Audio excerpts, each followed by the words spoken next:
53 ans d'indépendance et donc les Congolais sont appelés à plus de maturité et appelés également à faire preuve de patriotisme. Pourtant, le phénomène Ngoulou et l'immigration clandestine vers la Belgique, les Congolais viennent ainsi de battre le record pour l'année 2012. Tenez, et donc pour les mettre au courant de ce qui peuvent les attendre sur place, le directeur général de l'Office fédéral des étrangers de la Belgique a donné quelques précisions. C'était au cours d'un point de presse dont le thème était « Risque d'une immigration clandestine ». Point sur la situation des Congolais en Belgique. Fezamika pour le reportage.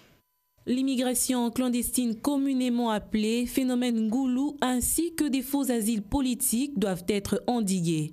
Le vœu est du Royaume de Belgique. À ces sujets, la République démocratique du Congo vient de battre le record avec un taux élevé des demandeurs d'asile. Pour changer la donne, les Congolais doivent être suffisamment informés du sort attendu sur place en Belgique. En séjour à Kinshasa, le directeur général de l'Office fédéral des étrangers de la Belgique a été clair sur la question. Il a démontré que son pays a resserré l'étau en renforçant sa vigilance contre les clandestins, ce conformément à la loi. Le problème est que pour l'instant, en Belgique, le nombre de demandeurs d'asile augmente. La RDC est en tête du liste.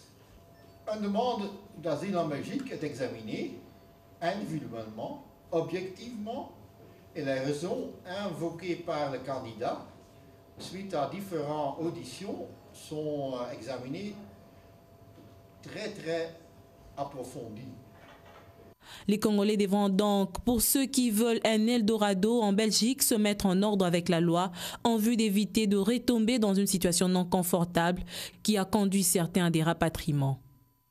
Face à la presse, le directeur général adjoint des migrations de la République démocratique du Congo a saisi l'occasion pour éclairer la lanterne des uns et des autres sur le séjour des étrangers en situation irrégulière en RDC. La loi sur la police des étrangers fixe bien les conditions d'entrée dans notre pays et les conditions de séjour. Nous appliquons cette loi à tous nos postes frontières et frontaliers. Vous ne connaissez pas le nombre de Chinois que nous refoulons. En 2011, nous avons mis au moins 400 Ouest-Africains sur un avion qui sont rentrés chez eux puisqu'ils n'avaient pas de visa chez nous.